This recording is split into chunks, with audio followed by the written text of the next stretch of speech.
All right, this is part two of SEO in Flutter.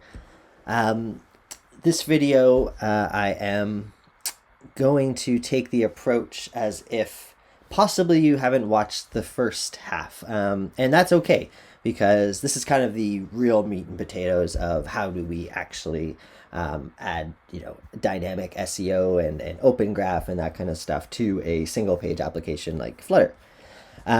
So before we get into that, I just kind of want to give a quick overview of how does a website even, or a web crawler, for instance, know how to get access. So I have this lovely this page open to kind of show some things. So generally in a website, you will have meta properties. And this is where you have like your keywords and your description and all that kind of stuff. And all that is great. And essentially, if you were to view the source of virtually any website, you will see kind of in here, and I'll make it bigger, things like, OG title, OG description, the URL, importantly, the image. And if we were to, see what this image is, cool. We got a lovely image. And this is essentially, this was actually, this convention was originally created by Facebook, so that they, if you included these tags on your website, it would know how to display it on, a Facebook feed by pulling a particular image. But pretty much everyone else has taken this. So Slack, iMessage, everything like that. Twitter has their own convention, when that's where you'll sometimes see Twitter card and that kind of stuff. So this is all fine, and this is very easy to add to a Flutter app. If we were just trying to do Open Graph for like our main application, like not to a specific page, but just like, hey, we could just go into in our Flutter app. There's an index.html, and we could just place in this kind of stuff, these Open Graph tags, even descriptions and all that.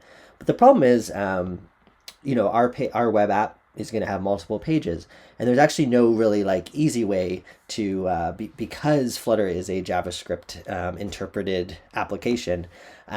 Just because you come to a different page, the crawler, the bot, is not going to be running the JavaScript to actually like re-render and determine what's there. So we need a way to kind of trick bots into being like, hey, if someone comes to this particular page, how can we show them what we want? And that is essentially what I have already built previous to this tutorial. This is running on the web, og-flutter.web.app. It's just on Firebase hosting. And what you can kind of see is it's a very simple app. It really just pulls in a bunch of Pokemon, and each one has its own URL. And if we go to the sharing debugger, for instance, which is something Facebook provides, there's other ways to test too, but this is just a nice way to safely test and really see what comes back.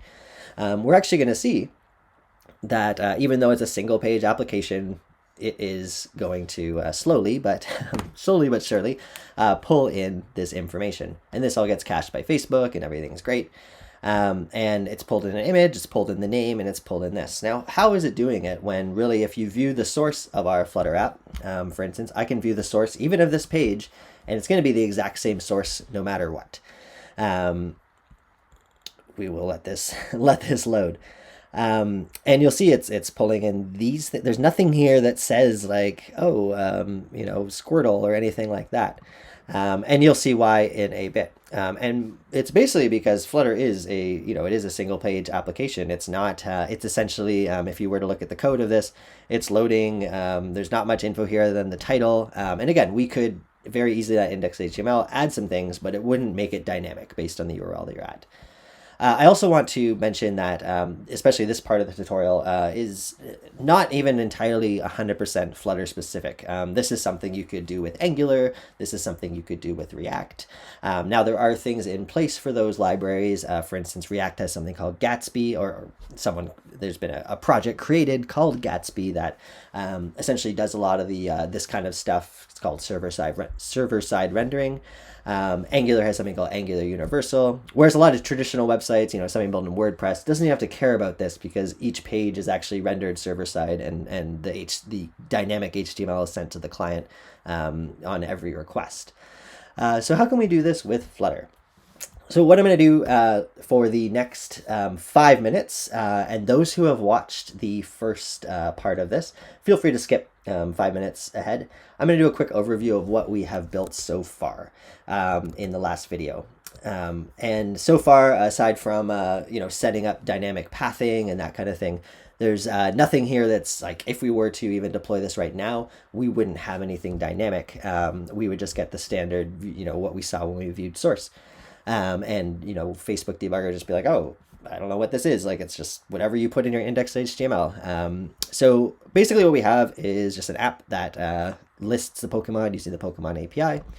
And you can click on a view and you get that lovely Pokemon and you can go back. That's all we have. It's pretty simple from a UI standpoint. Its name gets pulled in, its picture, and this is the number, Pokemon number 16. So what we basically have done in this, do this in a quicker view, we have only a few files. We have our main.dart, and this is a standard app. The biggest difference is we are, we are using something called set path URL strategy, and that's part of a package called URL strategy that you can install. And this allows the paths, instead of having a hashbang or just a hashtag in it, which the default web Flutter will have, it removes those and allows you to have clean URLs, which is not only good because it just looks nicer, but it's actually something we need to do because we need to have like an actual real URL and not like this sort of like really just a JavaScript thing that only JavaScript can access, not a server. We're also using something called modular app, and it's just a nice way to do routes, especially routes when you have to have a dynamic URL. So for instance, this is /detail/12. We wouldn't, in normal Flutter, without something like modular, we would have to make 151, if we were supporting 151 Pokemon, different routes. It would be really messy. Of course, you could use some kind of meta programming sort of thing to generate the code to do that, sure. But what if what if we wanted the path to be something even more dynamic than just a number from 1 to 151? Modular allows us to actually create routes. So for instance, we'd have the detail screen.route name, which is just /detail. And then we can actually have the / and then this sort of like placeholder, /ID. So modular is just a nice thing to work with. And then the other difference is, instead of using our normal like navigator.ofcontext.push, we actually use, I'll show you an example right here. We use this package modular.push, .to.push named, and then that same route name and whatever the actual dynamic ID ends up being. So that's kind of the main difference between just normal. If you are building a Flutter app that needs to go to web, highly recommend using this modular package. It does more too than just this dynamic routing, but it's really helpful and allows us just to have a simple thing we call .modular, and everything is good. Okay, 2 more minutes on this review.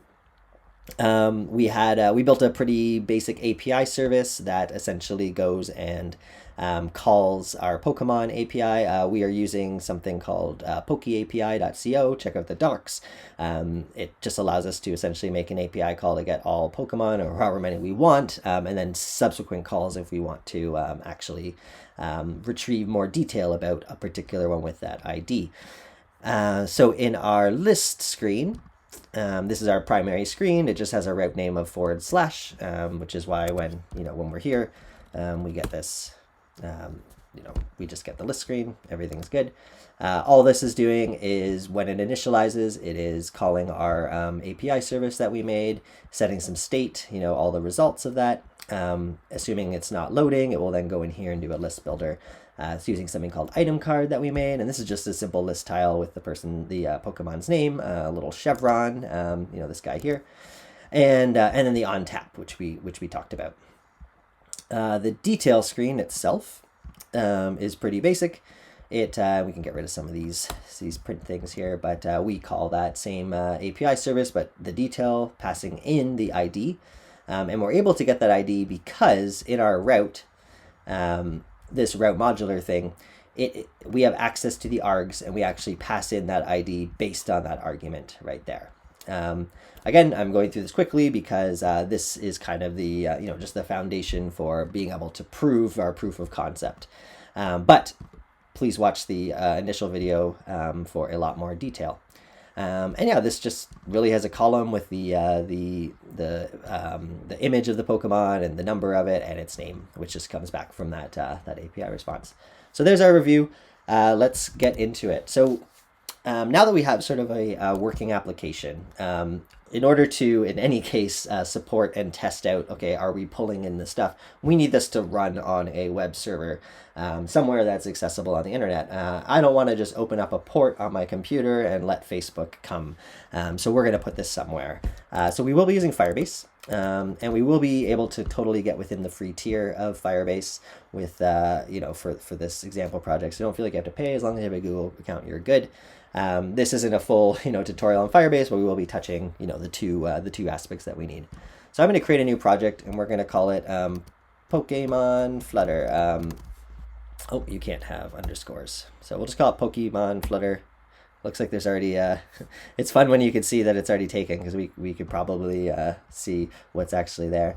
I'm just gonna call it, I'm just gonna call it OG Flutter. OG Flutter. I'm gonna call it 2 only because I've already, as you know, I've already made this. Oh, OG-Flutter. Okay, let's do OG Flutter 2. So this will live on both, on both places. We're gonna continue. I'm not gonna worry about analytics, and we're gonna create a project here. While that's going, I'm going to go into VS Code, and we'll make this a little bit bigger. And in my root, I'm going to go Firebase init. Now, again, I'm not doing a full tutorial on Flutter, but you would, if this says Firebase not found, you will have to follow the docs just to get your CLI for Firebase going. But essentially, Firebase init just initializes this directory as a Firebase project. Now in here, I want to make access to 2 things, and we don't care about a database, we don't care about Firestore, we do care about functions. So that's going to be a very important part of this, and we'll get to that in a bit. And I do care about hosting, so you can hit the space bar and on those 2 and click enter. Now if you mess up here, you can still add more things later. This isn't like, oh, I have to start over. It's good. And then what we'll do is we'll look for our existing project, so use an existing project. And hopefully in here we can find OG Flutter. It's in alphabetical. OG Flutter 2. So I'll hit enter. Okay. Then I'm gonna I think I'm just gonna use JavaScript to keep this easier. Yeah. You could use TypeScript, but we're just gonna use JavaScript. And do you want to use this? I'm not gonna worry about any ESLint stuff. This isn't a JavaScript tutorial. We do want to install these dependencies, so we will hit Y. This is all stuff so far to do with just the functions, which essentially what functions are if you've used like AWS, they're kind of like lambdas. They are essentially like web microservices that you can write that just kind of like spin up on demand. So they're efficient, they scale really well, and they're great for exactly what we're trying to do. Okay, now we're into the hosting setup. So we actually don't want to just use the public directory. Instead, when you build a web app for Flutter, it actually puts it in a folder called build and then web. We haven't actually done a build yet, so you don't actually see it here, but I happen to know that that's the case. So build/web. Again, if you mess this up, this is totally changeable after. And yes, we do want this to be a single page application, because it is. We want, no matter what URL you hit, it's not going to look in a folder that's called that URL. It's just going to always hit the index.html in our main directory. And we don't care about doing automatic deploys with GitHub, but feel free to do, of course. Okay, so what did that do? Well, it created a couple files for us. One of them is the firebase.json, which is essentially kind of like a configuration file of everything. So it's just stuff for hosting, basically. It's telling me this is what we put in, right? If we need to change it, we could, build/web. Some ignores that, we don't want these things to deploy. We could add more here later if we needed. And then there's this thing called rewrites. And this is essentially when we enabled that, rewrite all URLs. So no matter what, **, always go to index.html. Okay, so we sort of have the web part of Firebase set up.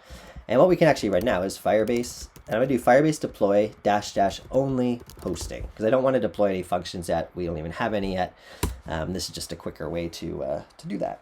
So we'll let that run, and let's see what's happening. Now, I actually realized this, this is not going to work. We haven't even done a build yet. So that folder called build/web, oh, it does exist, and that's because actually if this doesn't exist, Firebase is like, I'm going to make it. And if we actually go here now, we're actually going to just see, look, Firebase hosting setup. So that's totally fine. What we do need to do first is actually build to web. So we're going to do that by I think it's Flutter build web. Is that what it is? My mistake if I'm wrong. No, it looks like it's working. So this we should have actually ran first, but it doesn't actually matter too much. I'm sorry if this is too small. No, that's too big, right? Okay, good. So it's compiling the main.dart for web, you know, and it's done. So let's see what that actually did. So in our build web folder, you actually see now there's a new index.html, and this is the, you know, the one that that Flutter made based on our own index.html. And there's some icons or some whatever. There's this main dart.js. We don't have to worry about any of this stuff. This is the build or whatever. Now, if we go and click up twice, Firebase deploy -- only hosting. Now it will actually deploy that folder as we expected it to. And we'll hit this link. I don't know why it's not letting me click it as usual. There we go. And we'll just refresh because I think something was cached. And we'll see, we have our Pokemon thing here. That's awesome. And this will work. So all is good. So let's just see for fun, now that this is on the internet, what happens if I just use the Facebook debugger and go here. So we'll just change the URL to this thing right here. And because this has never been fetched before, because it's never been posted on Facebook or in the debugger, we go fetch new information. And here we go. So, okay, OG image, properties should be provided, yeah. OG Flutter, it's just taking the name that I have in my main.dart.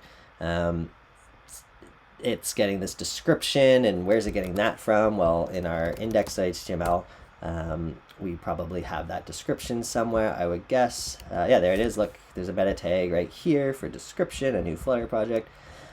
We could, of course, and we should, you know, like update this stuff. Pokémon, whatever, but I'm not going to worry about that because this is the easy part, right? You could just edit this, you could make your own description, you could point to some remote image somewhere and make it good.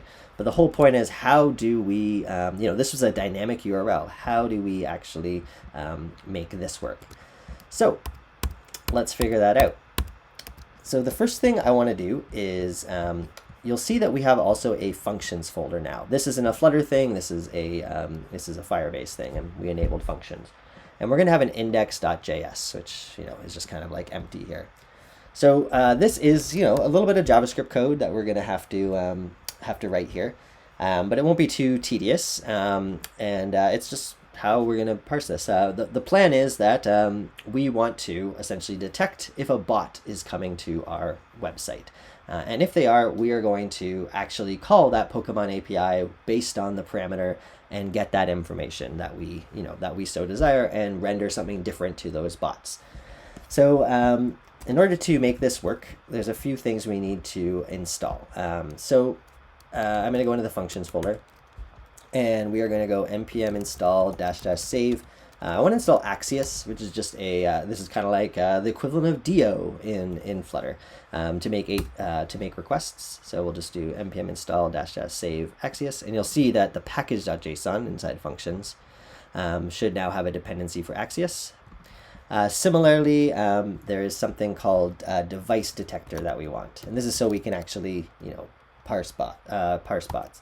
So device detector -js. And I think that worked. Let's just double check.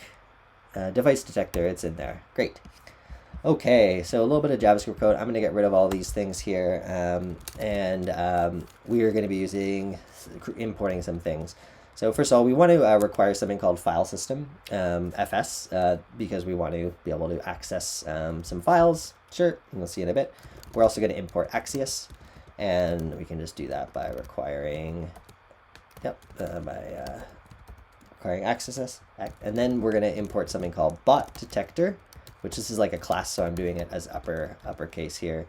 And it's going to require bot detector that's not actually what it should be doing. I'm gonna turn off my my GitHub Copilot for JavaScript right now. What we actually want to import is device detector JS, and then we don't want to just like get the whole library. All we really care about is something that's in there called /dist/parsers/bot. And if we were to look at the node modules here and find device detector JS, go in the dist, and you would see in parsers there should be something called bot and then an index.js. This is the code we're essentially importing, and we don't care too much about how it works. We just want it. We just want to work with it. I'm also going to make a constant for debugging purposes. So I'm just going to say debug bot, and let's set it to true for now. The reason is that essentially the way this is going to work is if it detects a bot, it's going to do things differently than it normally would. Whereas if it's just a normal user, it's going to load the Flutter app as it really would. So we're just kind of like tricking the bots, because the bots don't care about the Flutter app. They just care about the metadata and whatnot. I'm going to set it to true though, so that when we're previewing this, we can actually kind of see what the bots will see without having to go through the Facebook debugger every time. Okay, so essentially we are going to make a we are going to do an export here. So this is a JavaScript module. So we need to say, we're going to call it detail, like the detail view. And what it is actually going to be is something called functions, which comes from our imported Firebase functions, .https. So an HTTPS response or request on request. And this is going to be an async function. So we can have, some awaits and stuff like that, just like futures. And this takes some parameters of request and response. Okay. And when this happens, we're going to call this function here. We should be able to get rid of that. This should also be exports. I messed up. Okay, so what we want to do, this is and again, I'm going to try my best to explain what I'm kind of doing as I do it, but there will be a moment of review after, and if it's not clicking and it's like, I don't understand, it'll make more sense. So what I want to be able to do is get access to this HTML file that is going to be in our ultimately in our build folder. But we're going to be writing something that when we deploy, it's actually going to copy the current state of that index.html right into here. So what I'm going to do is make a variable called .html. It's going to be equal to fs. So we're using that file system, read file, and we're going to use read file sync just so we don't have to worry about async stuff. And there will eventually be a file in here called index.html. And we also want to just say it's a UTF-8 type. I guess there's supposed to be a dash there, we'll say. Then what we want to do is we want to know what URL is being hit. So const URL equals, and we can get that from the request called request.url. Then we're going to take that URL and break it into some parts. And that's going to be by taking our, we're going to be taking our path.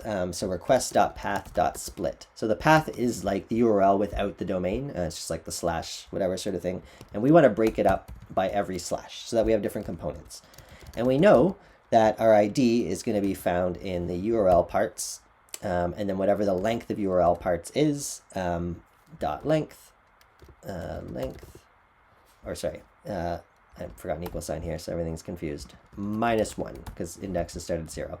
So basically ID will, if our URL, let's just write an example here, domain.com/details/4 or something. We're essentially taking the path and breaking it into an array. So it'll really be like, detail/4, for instance. That's our URL parts based on the request.path. And because we get the length of it, which is 2, but subtract 1, and we get the index of that. So 0 would be this would be 1. And now we know what the ID is. Okay, then what we want to do is let's figure out if it's a bot. And we need to first create an instance called a bot detector. And it's going to be just equal to a new bot detector, which is, this parser that we essentially have imported here. And then we want to find out if it's a bot. And there's a good way to do that. You can look at the user agent. So we're going to create something called user agent. And that's going to take our request.headers. And inside there's always a header called user-agent, agent. And let's just convert it to a string just so it's super safe and we know it's a string. It should already be one, but why not? Then we can, this is essentially where the magic of that bot detector library comes in. We can go bot detector.parse and we pass in user agent. Okay. Except there is something wrong. Oh, I forgot an equal sign again. Oh man. Okay, so now what we want to do is essentially, if it's a bot, we want to do something versus if it's not a bot. But I'm also going to put this thing here. If it's a bot or debug bot is true, we will do something. Otherwise, we'll do something else. So let's deal with what we're doing when it's a normal person. In the case that, and in fact, we don't even need actually, yeah, we'll do it this way. When it is a normal person, we just actually want to return response. So this response object here, and we're going to pass in, we're going to go .send. And this is essentially just so you're kind of, maybe you're not familiar specifically with working with functions in Firebase, but it's very much based on Express, and you'll see a lot of patterns, which is a very common node-based web server. So we can do response.send, and we're just going to send that HTML, and that's the HTML that we got from this file, which technically doesn't exist right now, but we will get it there. So if it's not a bot, we're just going to do that, and we could also say we could do this. There's a million ways to do it, but if it's a bot, do something. Otherwise, just send the HTML, and this means they'll just get the normal thing that you would always expect. No, the app will work as expected. Okay, but what happens when it is a bot? Well, this is where the fun stuff comes in. So what we need to actually do when it is a bot, we want to essentially, and we can await here, right? Const response equals await. I don't know why I'm not hitting the equal sign these days. We're going to use Axios, that's our client, and we're going to do a get parameter. We're going to do a get request. Now I'm using these sort of I forget what they're, these ticks, backticks. So that we can do some string interpolation. For instance, in Dart, you can do that at any string, but in JavaScript, you actually have to use these instead of just normal string characters. And you'll see in a minute. So the URL we actually want to hit is, and we could find this very easily by going to our API service. Remember, we did this. We're just going to take this guy here. So the URL we want to hit is this, but then we want to hit /Pokémon, and then / the ID. And we can do, this is similar to, similar to what you can do in Dart, right? Now, one difference in JavaScript is in Dart, you can, if it's just a single value, you could just do this, but not in JavaScript. You always have to do this, and you always have to have backticks if you are doing that. And that's the same with TypeScript as well. So this essentially goes, and it's going to call that endpoint. And let's remember what that kind of looks like. So I'm just going to go here and hit /1. So it's going to come back and give us this really massive response of things. We don't care about all these things, but we care about some of them. So what do we want to do? Let's make something called result, and it's going to be equal to response.data. So that's the data, because a response object has things like headers and cookies and whatever else in it. Okay, then, and I'm just going to do a quick copy here because this is tedious to write out, but very, very simple. Essentially, we want to get the image, and that's going to be, this is just like our logic in our Flutter app, right? Sprites, other official artwork, front default is the main image. Then the key of name is just its name, and its number is order. So we know we'll have all the, or we're going to assume for the case of this, we have all those things in the response. Then, and similarly, I am going to also copy this because it is super simple. It's just tedious. What we're going to do is that HTML that we made, remember this was a let. So in JavaScript and TypeScript and stuff like that, it's a little bit different than Dart. Let is essentially like var in Dart. It's like, hey, I'm making a variable, but I want you to, it can change. Const is kind of like final in Dart, where it is, you can't change it after, but there is no equivalent of const in, like of Dart's const though in JavaScript, because JavaScript doesn't get compiled. So that's kind of just a quick lesson. I'm using consts, even though these things are dynamic, it's different. So what we're going to do is that HTML that we kind of let happen, we can change it. So we're going to override it here, and I'm pasting this in again. So HTML equals, and we're using the string interpolation option of the backticks. And we're actually, this is just a normal, like, you know, HTML code, doc type HTML. Okay, and then there's a head, and I can actually, you know, indent these to make it even cleaner. It doesn't actually matter. The bot's not going to care, but let's do it. And we're just kind of interpolating, okay, the title, we want it to be that name. Now we could also say, like, you know, we could put Pokemon here. Let's make it really fun. Pokemon. I'll even go like OG Pokemon, and then it will be its name. Some of these things are just, you know, okay, a type website, it's ENUS, sure. Then the title, okay, we want to take that, and I will do the same, you know, just to keep this title consistent. Let's also go like this. Then we have, and I don't know why I was using double quotes, single quotes there. Let's keep them consistent. And then description. Okay, we'll make the description of the page, the Pokemon's number, and for fun, let's add the accent. URL is URL, and that's why we got this URL earlier, because Open Graph likes, this is your hard URL, cool. Site name, so that's like, the site in general, and we'll just call this OG. I'll keep this the same thing here. And then image, remember we got this URL of an image, and there we go. Then what is also nice to do for SEO and other purposes is let's actually like render out a bit of HTML. So let's keep this consistent.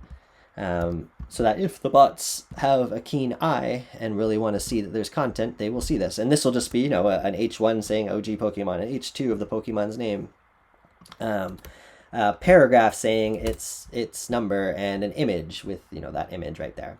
It won't look great, but it doesn't have to. Okay, so we're good. And then we have to make sure at the very end of this, we actually, return response dot send HTML. Now, keen viewers will notice, okay, like we're returning here and then else returning here. The cool thing is we could actually move this completely outside of the if, because we know we always have that HTML. And we can get rid of this else statement altogether, and we could even get rid of this return here because we know it's going to work.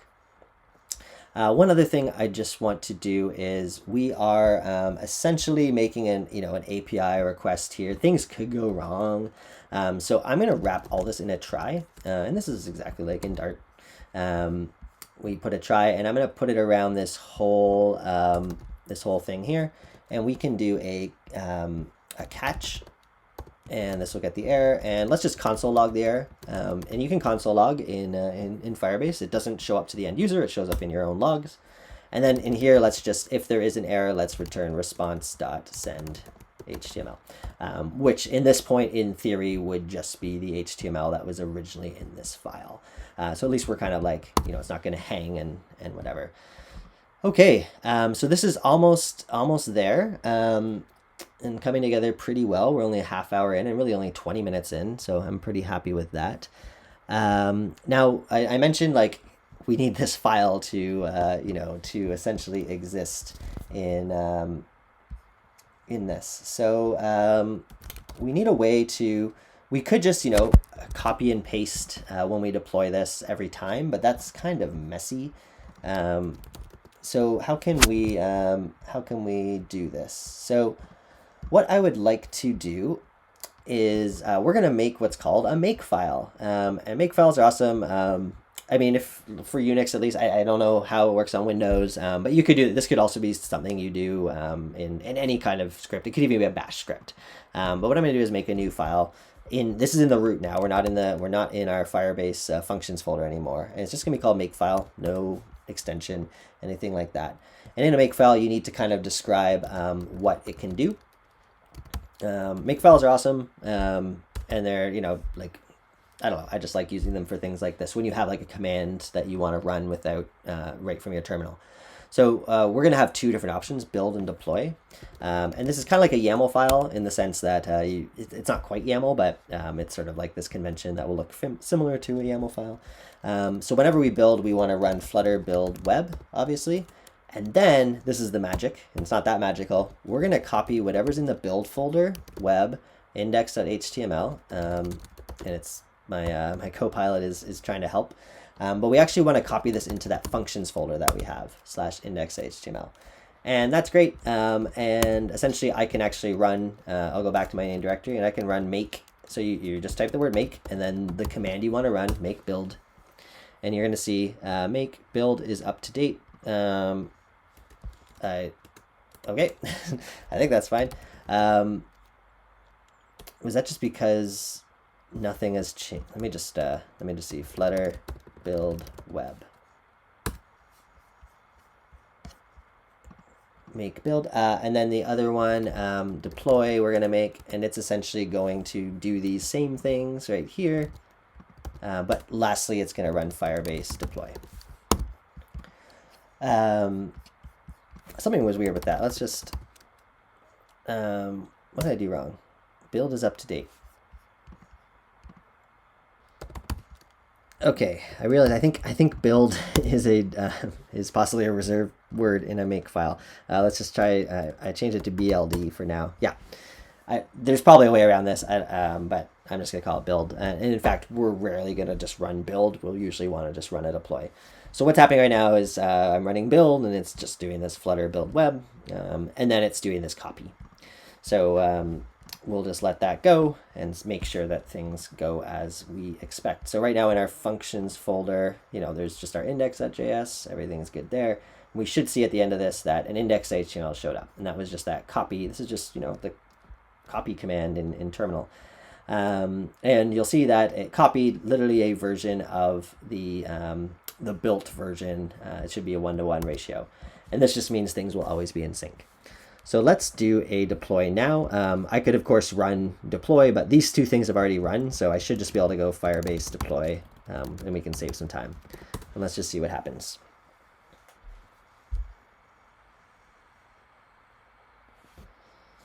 Oh, okay. There is one, and I guess I lied about this. I was wrong. Using functions does require a card on file. Now, in my experience, unless you are putting this out in the world and you're getting thousands and thousands of hits, you're not going to see this even touch your credit card. But when you make a new Firebase project, basically it's using something called Spark, which is just it's going to cost you nothing. You do have to upgrade to what's called Blaze, and it's just a pay-as-you-go, and you have to have a card on file. This is not going to, even if all you guys come and view this, it's going to be probably pennies. So I'm not too worried. So let's run that again. Firebase deploy. And I'll also mention the logic we've written here. There's no reason you also couldn't do this on certain other hosting providers, and probably get away with that. All right. So we do have an error here. Cannot find module device detector.js dist parsers bot. So we might have just made a typo here. Let's see, what could it be? Device detectory. Device detector. Okay, so let's just Firebase deploy again. Note that any changes you make in here are not, relevant to Flutter. We don't have to rebuild the Flutter app. But the good thing is if we make a change to our Flutter app, the most recent version of your index.html that, points to the correct, main.dart file and everything, as long as we run that full command, we will, always be in sync. So right now it's deploying the function stuff. In fact, functions is done. And you'll see that it created a function. Let's see, functions, required, preparing functions. Okay, functions folder uploaded successfully. Beginning deploy. And now it's doing the web, or did the web stuff, and now it's actually enabling, now because this is the first time, it's probably slower than usual. It's actually kind of creating this function. It's creating a function called detail, and that's only because in here we made an exports.detail. We could have multiple functions, and it just knows it based on the name. And let's just kind of go into here and let's look at functions. And it might not show up yet, but we do. So we have detail here. We'll wait for it to fully finish because it's still booting up. So this is, just a microservice really that we just wrote the code for. When someone hits there, it's going to run this code. And it's maybe done, not yet. Something I've also noticed, sometimes with Firebase function, if you're pulling your hair, you're like, I swear I made a change. Sometimes there's a little bit of a delay from when, you make that change to when it actually propagates. So just keep that in mind. You also notice there's a 60-second timeout, meaning if your code doesn't complete in 60 seconds, which in this case, unless we have a major hanging API, request, it's gonna, it will time out eventually, which is actually a good thing. You don't want your web service just to, last forever. I don't think there's a way even to Maybe there's a way to configure a different timeout, but that's actually pretty long. Heroku, for instance, 30 seconds is the max timeout on anything there. So 60 is very generous. And if we're building something that takes 60 or more, like that, there's probably a bigger problem. Well, let's see if it might be done. So we can actually go here and click. So just to kind of give you a tour of here in our dashboard, we'll see all of our functions here. You can view the logs of these functions. And we'll, nothing's happened yet, so it's probably not going to show us anything, or it could be because it's still deploying. There we go. Just telling you like, hey, it deployed. This is where your console logs would show up as as an example, as well as any errors. Okay, so it's done. Now we can see the URL here. So let's just hit this, and let's remember that. Actually, this isn't going to work anyways, and I'll explain why. Let's just see what this even does. So it is kind of working. Cool. So what is happening is it's not detecting a bot, and it's just returning this. Or actually what's really happening, because we have that debug on, is we're actually getting an error. And that's because the URL is not, what we'd expect. We're expecting something like this, something like that. But need not worry. We don't need to worry because we're not going to be ever interfacing it with this. We're going to be interfacing it from our web page. So let's go to our website now that also deployed, and we'll just click on this, and we're going to see that, yeah, it's just working all nicely, and this is all good. But we don't currently have a way that these things are connected, and this is what we need to do next, and it's actually really simple. So in our firebase.json, remember we had these rewrites, which is saying everything here, do this. What we actually want to do is kind of change that. We'll still keep that. But before that, let's add another rewrite. And what we're going to do is anytime the source is detail/anything, we are going to do something else. So we could just do destination, go to something else, but we actually want to call that function. And because these are the same Firebase project, all you have to do is go function and then the name of the function, detail. We don't have to even pass in that whole URL. So we'll do that, and in this case, I'm just going to go Firebase deploy only hosting, because that's all we didn't change the Flutter app, we didn't change our functions, and this will mean that when we hit that URL, when we hard hit this URL, which we'll wait for it to deploy, it should be like, oh, that's matching this pattern, detail ***, I want to run a function. So let's do that and see what happens. And there we go. That's pretty cool, right? And that's because it hit that function.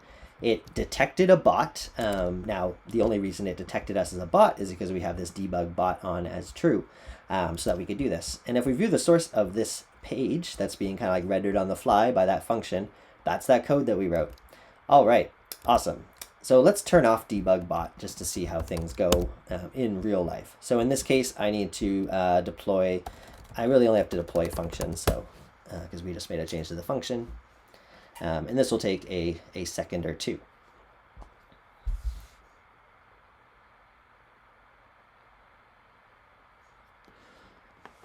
So it's going, it's updating that function, and again, we might notice oh, it's done, but it's not ready yet. So what should happen now? Well, because I'm not a bot, and once this is ready, we should get the Flutter app. And why would we get the Flutter app? Well, it's because it's going to go and it's just going to return this HTML that we originally had. So let's just hold on and see if that happens.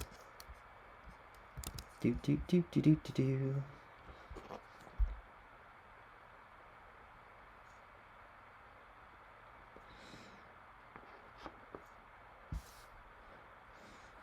And I do want to mention this code, or a very similar version of this code, is up on my GitHub. The link is in the video, and that's the code for both the Firebase side of things as well as the Flutter. So feel free to grab it. I will also make sure there's a license, be MIT license, because that's the only license I care about for something fun like this. We're still deploying. Functions are cool. You can actually write them in Node, like in JavaScript or TypeScript, and you can also, I believe, use Python as well. So if you want to do that, you could rewrite this same logic, no problem, in Python and whatnot. And I do want to reiterate that although we're obviously solving this problem for Flutter, I've used this same approach on Angular apps before to kind of like pull data for like a permalink of someone's post, for instance. I've done it in React before. This same approach works in many things, and the core of this second video, the second half in this series, isn't really Flutter specific, but it is that is what this video is about, to how do we solve this problem in Flutter.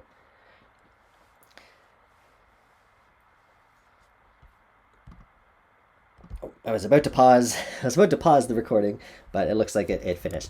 Now we will let's just go back to so this, in theory, assuming that the deploy has finished, should just show us the normal Flutter app now. It isn't, and I think that's just because there is usually a bit of a delay. And let's make sure we change this to false. Yeah, if bot, we should eventually, this should eventually work. I'm guessing now it's doing like a restart. So your console tells you, yeah, it's done, but it's not really yet. And I bet if we looked at our logs in Firebase functions, view logs, we would see stuff. So we're getting a 500 server error. That's probably because it is restarting, or that there was no available instances. I think that's just because it was kind of in the middle of a restart. Let's try reloading again. There we go, I think. Yeah. So now we're getting it as expected. And this is because we're not a bot anymore. We disabled that. And it is working just like the Flutter app would, where it basically parses this ID and calls the API. And we can go anywhere. And even when we do a hard refresh, and that's just because our Flutter app was made smart in interpreting the URL. It doesn't even require the click. Okay.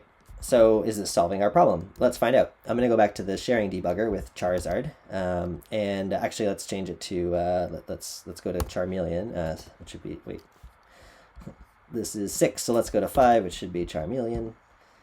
And debug. It hasn't been fetched before. Let's fetch it, and let's see what happens.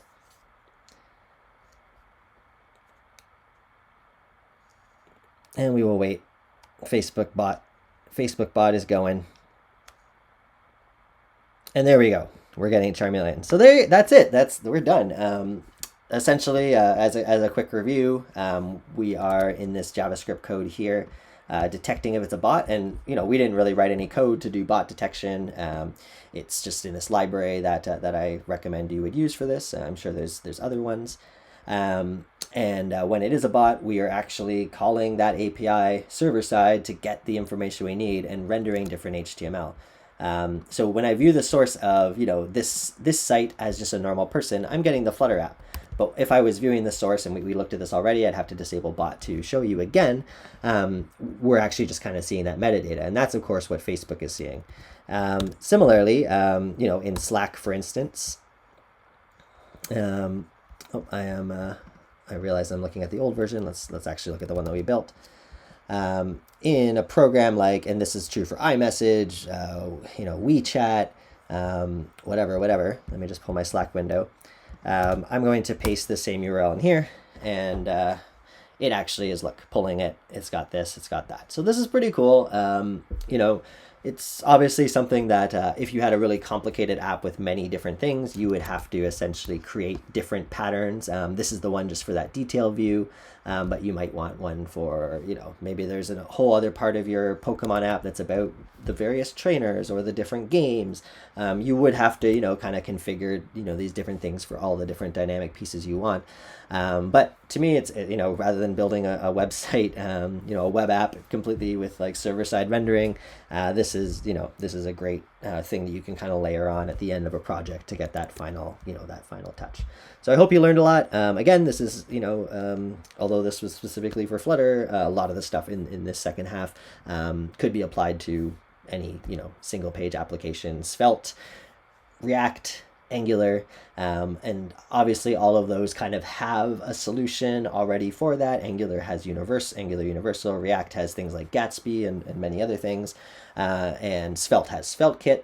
Yeah, this is those solutions would also work there, and in fact I have with Angular. I've used the same approach because I didn't want the whole web app to be server side rendered, but very specific parts of it, like a user post, I might want to be able to pull metadata from and stuff like that.